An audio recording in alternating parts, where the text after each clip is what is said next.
"You're nothing but an overpaid babysitter for test tubes." Rita's voice echoed through the laboratory hallway, her words hitting me like a physical blow. I stood there, gripping my clipboard tighter, watching my supervisor's face twist with the same disdain she had shown me for months. The fluorescent lights overhead buzzed ominously, casting harsh shadows across the pristine white walls of Bright Hall Medical Center in Memphis, Tennessee. My name is Janet Morrison, and at 57 years old, I had dedicated my entire career to laboratory medicine. For the past 12 years, I had served as the certified laboratory director at Bright Hall, overseeing all diagnostic testing operations that kept this mid-size clinic running. What Rita Henderson, my direct supervisor, failed to understand was that my position wasn't just a job, it was the backbone that held the entire diagnostic operation together. "Rita, you know the federal regulations require my specific certifications for this lab to maintain its operational status," I said, keeping my voice steady despite the knot forming in my stomach. "Without a certified laboratory director with my credentials, we cannot legally perform any diagnostic testing." She rolled her eyes, dismissing my concerns with a wave of her manicured hand. "Please, Janet. Any competent technician can handle what you do. You act like you're some irreplaceable genius when really you just sign off on paperwork all day." I felt my heart sink as I realized she truly believed her own words. Rita had been promoted to operations supervisor 6 months ago, fresh from the corporate headquarters with an MBA and zero understanding of medical laboratory regulations. She saw dollar signs where she should have seen compliance requirements, and my annual salary of $120,000 looked like an easy target for budget cuts. "The clinical laboratory improvement amendments require specific board certifications and continuing education that I maintain," I explained, trying one more time to make her understand. "My credentials are tied directly to our laboratory license. If I leave, the entire diagnostic operation shuts down until a replacement with equivalent qualifications can be found and approved." Rita's laugh was sharp and dismissive. "You're being dramatic as usual. Dr. Patricia Coleman will be back from her medical conference next week, and I'm sure she'll appreciate the cost savings I'm implementing." She leaned against the doorframe, her arms crossed, already mentally spending the money she thought she was saving. "Face it, Janet. Your time here is coming to an end." The ominous warning in her tone sent chills down my spine. As I walked back to my office, passing the humming centrifuges and automated analyzers that processed hundreds of patient samples daily, I couldn't shake the feeling that Rita was planning something far worse than just making my life difficult. The way she had been scrutinizing my work, questioning my decisions, and undermining my authority with the laboratory staff told me that this confrontation was just the beginning of something much more devastating. My relationship with Bright Hall Medical Center ran deeper than most people realized. When I first arrived 12 years ago, the clinic was struggling with laboratory compliance issues, failed inspections, and a revolving door of temporary directors who couldn't meet the stringent federal requirements. Dr. Patricia Coleman, the clinic's owner and chief executive, had personally recruited me from Kelwind Regional Hospital, where I had successfully transformed their laboratory operations from a liability into a profit center. "Janet, I need someone who can not only meet the regulations but exceed them," Patricia had said during my interview. "This clinic serves some of the most underserved communities in Memphis, and our patients depend on accurate, timely diagnostic results. Can you help us become the laboratory that sets the standard for excellence?"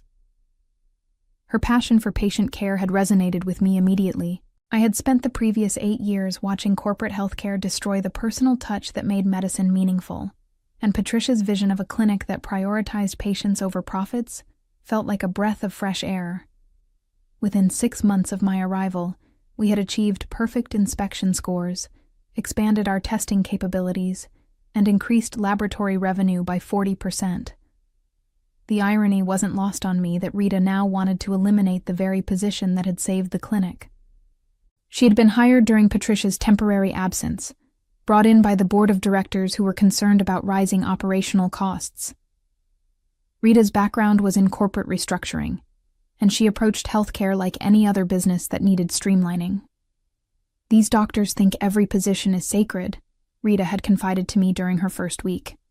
not realizing she was revealing her fundamental misunderstanding of medical practice.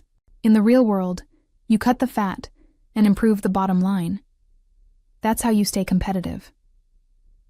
What Rita didn't understand was that my certifications weren't just credentials on paper. They were federal requirements that carried the force of law. The Clinical Laboratory Improvement Amendments, established by Congress and enforced by the Centers for Medicare and Medicaid Services, didn't care about budget concerns or corporate efficiency. Without a qualified laboratory director, our facility would lose its ability to perform any diagnostic testing, from basic blood work to complex molecular diagnostics. I had tried repeatedly to explain this to Rita, even providing her with copies of the relevant regulations and our current licensing documentation. But she dismissed my concerns as job protection tactics, convinced that I was exaggerating the importance of my role to maintain my position and salary. The most troubling aspect of Rita's attitude was her complete disregard for patient safety. Our laboratory processed nearly 2,000 patient samples per week, providing critical diagnostic information that guided treatment decisions for everything from diabetes management to cancer detection. The thought of disrupting this essential service because of budget cuts made my stomach turn. As I reviewed the day's quality control results and signed off on the final batch of patient reports, I couldn't help but wonder what would happen if Rita actually followed through on her threats. The patients who depended on our services, the physicians who trusted our results, and the reputation Patricia had worked so hard to build, all of it would be at risk because Rita couldn't see beyond the numbers on a budget spreadsheet. The breaking point came on a Tuesday morning in late October, exactly 3 days before Patricia was scheduled to return from the International Laboratory Medicine Conference in San Diego. I arrived at work to find Rita waiting in my office, a manila folder spread across my desk, and a triumphant smile plastered across her face. "Good morning, Janet," she said, her tone sickeningly sweet. "I hope you had a wonderful weekend, because it's going to be your last as an employee of Bright Hall Medical Center." My blood ran cold. "What are you talking about?" She gestured to the papers on my desk with theatrical flair. "I've been reviewing your performance metrics, and frankly, they don't justify your inflated salary. The board has approved my recommendation to restructure the laboratory operations, and that restructuring doesn't include your position." I stared at the termination paperwork, my hands trembling as I read the effective date. Today. "Rita, you cannot do this. The federal regulations explicitly require—" "I've already spoken with Human Resources," she interrupted, clearly enjoying her moment of power. "Your employment is terminated effective immediately. Security will escort you out once you've gathered your personal belongings." The crushing realization hit me like a physical blow. She was actually doing it. After months of threats and intimidation, Rita was following through on her plan to eliminate my position, and she genuinely believed she could operate the laboratory without a certified director. "You don't understand," I said, trying to keep the desperation out of my voice. "My certifications are directly tied to our laboratory license. When I'm terminated, the automatic revocation clause in my employment agreement triggers, and our federal certification becomes invalid immediately." Rita's smile faltered for just a moment before returning with renewed smugness. "That's just scare tactics, Janet. Any of our senior technicians can handle the paperwork while we find a cheaper replacement." "This isn't about paperwork," I said, pulling up the federal database on my computer. "Look at this. Our laboratory license number is tied to my National Credentialing Agency certification. When my employment status changes to terminated, the system automatically flags our license as non-compliant." She leaned over my shoulder, squinting at the screen. "That's just bureaucratic nonsense. We'll call them and explain the situation." "There's no explaining," I said, my voice growing stronger as I realized the magnitude of what she was about to unleash. Federal law doesn't have exceptions for budget cuts or staffing changes. Without a qualified director, we cannot legally perform any diagnostic testing. Not blood work, not urinalysis, not molecular diagnostics. Nothing. Rita's confidence was beginning to crack, but her pride prevented her from backing down. "You're being dramatic, as usual." The laboratory will function just fine without you. As security arrived to escort me out, I looked back at the laboratory that had been my professional home for over a decade. The humming equipment, the dedicated staff, the thousands of patient samples that would soon have nowhere to go, all of it about to become collateral damage in Rita's misguided cost-cutting crusade. The most heartbreaking part was knowing that Patricia would return to find her life's work in ruins, destroyed by someone who had never understood what they were actually managing. The moment I stepped out of Brighthall Medical Center for the last time, my phone began buzzing with notifications. The federal database systems were already processing my employment termination, and the automatic alerts were cascading through the regulatory network like digital dominoes falling in rapid succession.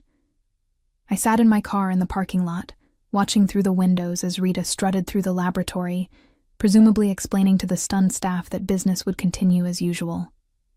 The irony was almost amusing, if it weren't so devastating. Within hours, she would discover that confidence couldn't override federal law. My phone rang, displaying the number for Wellspring Medical Group, Brighthall's primary competitor across town. Dr. Harrison Blake, their chief executive, was calling personally. "Janet, I just received an automated notification that your credentials have been revoked at Brighthall," he said, his voice filled with concern. "Are you all right? What happened?" Harrison and I had maintained a professional relationship over the years, often collaborating on complex cases that required specialized testing capabilities. Despite being competitors, we shared a mutual respect for laboratory excellence and patient care standards. "Rita Henderson terminated my employment this morning," I explained, feeling the weight of the situation settling over me. "She believes any technician can replace me and doesn't understand the regulatory requirements." There was a long pause before Harrison spoke again. "Janet, this is catastrophic for them. Without your certifications, they can't perform any diagnostic testing. Are you telling me Rita doesn't understand that she just shut down their entire laboratory operation?" "That's exactly what I'm telling you," I replied, watching as confused technicians began gathering in the laboratory windows, probably wondering why their computer systems were displaying error messages. "She thinks this is just administrative paperwork that can be sorted out with a phone call." Harrison's next words caught me completely off guard. "Janet, I've been hoping for an opportunity to expand our laboratory operations, and frankly, I've always believed you were wasted at Brighthall. What would you say to joining Wellspring as our Director of Laboratory Operations? The position comes with equity participation and a significant salary increase." I felt my breath catch. "Harrison, I appreciate the offer, but I just lost my job this morning. Are you sure this is the right time for such a conversation?" "This is exactly the right time," he said firmly. "Brighthall is about to lose every single laboratory patient when word gets out that they can't perform testing. Those patients will need somewhere to go, and I want Wellspring to be ready to serve them with the highest quality laboratory services available. Under your leadership, we could become the premier diagnostic center in Memphis." As we spoke, I watched Rita emerge from the building, her face no longer triumphant, but confused and increasingly panicked. She was holding her phone to her ear, presumably dealing with the first wave of system alerts and regulatory notifications. "The timing is certainly interesting," I admitted, feeling a spark of something I hadn't experienced in months. Hope mixed with the delicious anticipation of poetic justice. "What kind of timeline are you considering?" "I can have the paperwork ready by tomorrow morning," Harrison said. "Our board has already approved the expansion budget, and frankly, acquiring Brighthall's patient base would accelerate our growth timeline by at least 2 years. The perfect symmetry of the situation wasn't lost on me. Rita had eliminated my position to save money, only to hand our entire patient base to the competition along with their most qualified laboratory director. The financial impact would be devastating. Not just the immediate loss of laboratory revenue, but the long-term damage to Brighthall's reputation and patient relationships. "Harrison, I'm very interested in discussing this opportunity," I said, watching as more Brighthall staff members gathered in the parking lot, clearly dealing with some kind of crisis inside the building. "When can we meet?" "How about this afternoon? I have a feeling your former employer is about to have a very difficult day." and I'd like to be prepared to help those displaced patients as quickly as possible. As I drove away from Brighthall, I couldn't help but smile at the irony. Rita's attempt to eliminate what she saw as unnecessary expense was about to become the most costly mistake in the clinic's history. By 2 p.m. that same day, the full scope of Rita's catastrophic decision was becoming clear throughout Memphis's medical community. I was sitting in Harrison's executive conference room at Wellspring Medical Group, reviewing the generous offer package he had prepared when his assistant knocked on the door. "Dr. Blake, I'm sorry to interrupt, but we're receiving calls from several physician offices asking about emergency laboratory services," she said. Apparently, Brighthall Medical Center has suspended all diagnostic testing indefinitely. Harrison and I exchanged knowing glances. The news was spreading faster than we had anticipated, which meant the regulatory agencies had wasted no time in notifying healthcare providers about Brighthall's non-compliant status. "How many calls?" Harrison asked. 17 in the past hour," she replied. "And Dr. Morrison? There are several messages specifically asking for you by name. Word is getting out that you're no longer with Brighthall." The validation felt bittersweet. These were physicians who trusted my work, who had relied on the quality and accuracy of our laboratory results to guide their patient care decisions. Now they were scrambling to find alternative testing facilities, because Rita had dismissed my warnings as job protection tactics. My phone buzzed with a text message from Dr. Sarah Chen, one of Brighthall's primary referring physicians. "Janet, heard about the lab closure. Can you recommend alternative testing facilities? My diabetic patients need their monitoring results ASAP." Then another from Dr. Michael Torres. "What's happening at Brighthall? Our morning lab orders are all being rejected by the system." And another from Dr. Rebecca Foster. "Janet, please tell me this is temporary. We have cancer patients who need their staging results this week." Each message reinforced the human cost of Rita's decision. These weren't just abstract regulatory violations. They were real patients with urgent medical needs who were now caught in the chaos of Rita's incompetence. "Harrison, I need to accept your offer," I said, setting my phone aside. "These patients can't wait for Brighthall to figure out their regulatory nightmare." "I was hoping you'd say that," Harrison replied, sliding the contract across the table. "With your reputation and relationships, we can have these physicians transferring their laboratory orders to Wellspring by tomorrow morning." As I signed the agreement that would make me Wellspring's Director of Laboratory Operations, with a 30% salary increase and equity participation, my phone rang. The caller ID showed Patricia Coleman's number. She was calling from San Diego. "Janet, please tell me what I'm hearing isn't true." Patricia's voice was strained with panic. "I just received a call from our attorney saying we've lost our laboratory certification. What happened?" "Rita terminated my employment this morning," I explained calmly. "I warned her repeatedly about the regulatory requirements, but she believed any technician could replace me." "Oh my God," Patricia whispered. "Where is she now? I need to speak with her immediately." "I'm not sure, but based on the physician calls we're receiving, I suspect she's dealing with a lot of very angry doctors and confused patients. Janet, we need to fix this. Can you come back? Name your price, whatever it takes to restore our certification." The desperation in Patricia's voice was heartbreaking, but the damage was already done. "Patricia, I've already accepted a position with Wellspring Medical Group. Even if I wanted to return, the certification process would take weeks, and you'd need board approval for the salary it would require to make that worthwhile." The silence on the other end of the line spoke volumes. Patricia was beginning to understand that Rita's decision hadn't just cost them my services.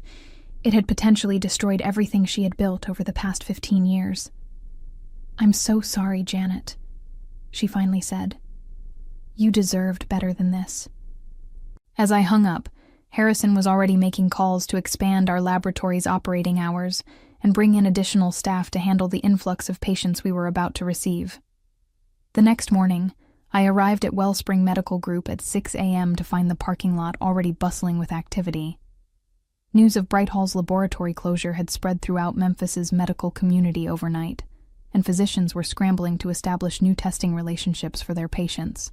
Harrison met me at the entrance, his face flushed with excitement. "Janet, we've received over 200 laboratory order transfers since yesterday afternoon. Our phone hasn't stopped ringing."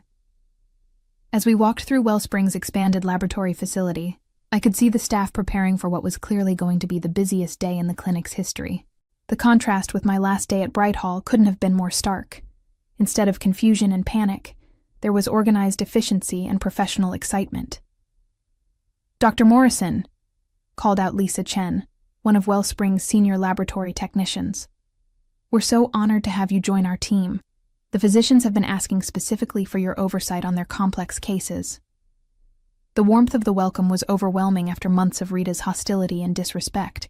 These professionals understood and valued laboratory expertise, and they were genuinely excited about the expansion opportunities my arrival represented. My phone had been buzzing constantly since sunrise with messages from physician offices, former Brighthall colleagues, and even some of the more experienced technicians asking about employment opportunities at Wellspring.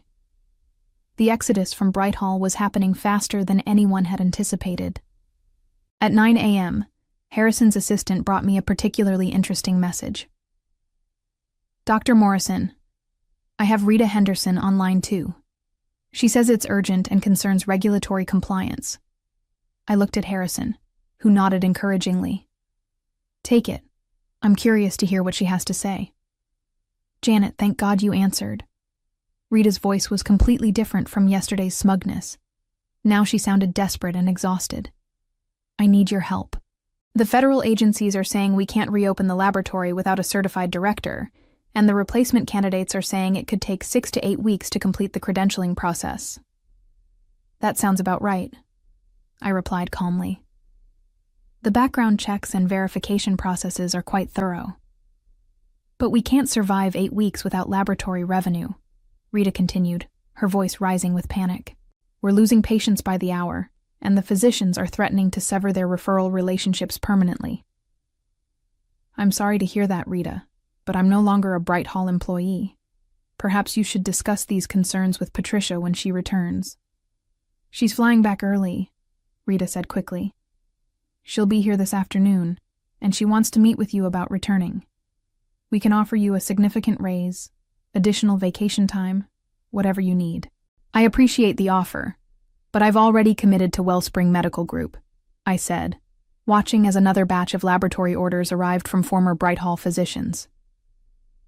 "Even if I were interested, the damage to your certification status would require starting the entire approval process from scratch." "You're saying there's no way to fix this quickly?" Rita's voice was barely a whisper now. "The regulations don't have emergency provisions for staffing decisions," I explained. "You eliminated a federally required position, and there are consequences for that choice." After hanging up, I felt a complex mix of emotions. There was certainly satisfaction in seeing Rita face the consequences of her arrogance. But I also felt genuine sadness for Patricia and the innocent staff members who were suffering because of one person's poor judgment. "How did that go?" Harrison asked, appearing with a cup of coffee and a wide smile. "About as well as expected," I replied. "Rita is beginning to understand that federal regulations don't bend for budget concerns." "Well, their loss is definitely our gain," Harrison said. "We're already ahead of our annual growth projections, and it's only been 24 hours. As I settled into my new office and began reviewing the day's quality control procedures, I couldn't help but appreciate the perfect irony of the situation. Rita's attempt to save money by eliminating my position had instead created the perfect storm that launched my career to new heights while potentially destroying everything she had tried to protect. 3 days later, Patricia Coleman returned from San Diego to find her medical practice in complete chaos. The scene that greeted her would have been comical if the consequences weren't so devastating for everyone involved.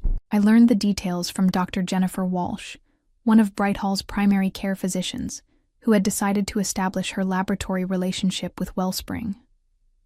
She called me that Thursday afternoon, still shaking her head in disbelief at what she had witnessed. "Janet, you should have seen Patricia's face when she walked into the laboratory," Jennifer said. The entire diagnostic operation was shut down. No testing, no results, no revenue. Rita was standing there with a stack of regulatory violation notices, trying to explain why she thought firing you was a good idea. The confrontation had been swift and brutal. Patricia, normally composed and diplomatic, had apparently unleashed months of frustration on Rita in front of the entire laboratory staff. "What have you done, you fool?" Patricia had shouted, her voice echoing through the empty laboratory. "Do you have any idea what you've just destroyed?" Rita, according to Jennifer, had tried to defend her decision by pointing to the potential salary savings, but Patricia cut her off with devastating precision. "You eliminated the one person whose credentials kept us operational to save money?" Patricia's voice had grown dangerously quiet. "That person whose salary you thought was too high?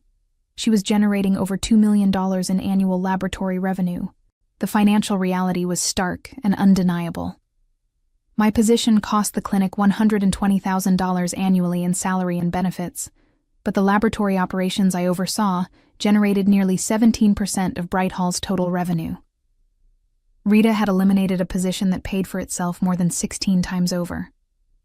Jennifer told me Rita actually tried to argue that they could hire a replacement quickly, I shared with Harrison, as we reviewed Wellspring's dramatically improved quarterly projections. Patricia apparently laughed, the bitter kind of laugh, and told her that the credentialing process alone would take 2 months, assuming they could find someone willing to join a clinic that had just demonstrated such spectacular regulatory incompetence. The immediate closure of Bright Hall's laboratory had created a domino effect that went far beyond lost revenue. Patient relationships that had taken years to build were severed overnight. Referring physicians, unable to trust a clinic that couldn't maintain basic operational compliance, were transferring their patients to other facilities. Insurance companies were demanding explanations for the sudden cessation of diagnostic services. By the end of October, just 2 weeks after my termination, the full scope of Rita's catastrophic decision had become clear throughout Memphis's medical community. Bright Hall Medical Center, once a respected mid-sized clinic serving over 8,000 patients, was facing potential closure. Patricia had called an emergency board meeting to address the crisis, and according to the rumors circulating through the medical community, she had presented them with 2 equally devastating options: pay massive federal fines for operating without proper certification, or permanently shutter the laboratory and lose nearly 20% of the clinic's revenue base. Meanwhile, Wellspring Medical Group was experiencing unprecedented growth. Under my leadership, we had expanded our laboratory operations to handle the influx of former Bright Hall patients, hired 3 additional technicians, and established relationships with 12 new referring physicians. "Janet, the October numbers are extraordinary," Harrison announced during our weekly management meeting. "We've increased laboratory revenue by 68% compared to last month, and patient satisfaction scores are at an all-time high." The success felt surreal after months of Rita's constant criticism and undermining. Here, my expertise was valued, and my decisions were respected. The laboratory staff looked to me for guidance rather than questioning my every move, and physicians called personally to express their appreciation for the quality of our diagnostic services. Rita, meanwhile, had become a pariah in Memphis's medical community. Word of her regulatory disaster had spread quickly, and her reputation for cost-cutting over compliance had made her unemployable at any serious healthcare facility. Patricia had terminated her employment within days of returning from San Diego, but the damage was irreversible. The most satisfying aspect of the entire situation was knowing that the patients were receiving better care. Wellspring's larger facility, more advanced equipment, and expanded testing capabilities meant that former Bright Hall patients were actually benefiting from Rita's short-sighted decision, even as the clinic that had abandoned them faced potential bankruptcy. Rita Henderson's attempts to cut costs through regulatory ignorance ultimately cost Bright Hall Medical Center over $3 million in lost revenue and forced the clinic into bankruptcy proceedings within 6 months. She never found another position in healthcare management, her reputation permanently destroyed by the most expensive personnel decision in Memphis medical history. Patricia Coleman, despite her efforts to salvage the practice, was forced to sell the remaining assets to cover federal fines and patient compensation claims. As I stood in my corner office at Wellspring Medical Group, reviewing our year-end reports that showed record-breaking growth and patient satisfaction, I reflected on the strange journey that had brought me here. Rita's arrogance and ignorance had inadvertently launched me into the most successful phase of my career, proving that sometimes the sweetest revenge is simply allowing incompetent people to face the full consequences of their own poor decisions.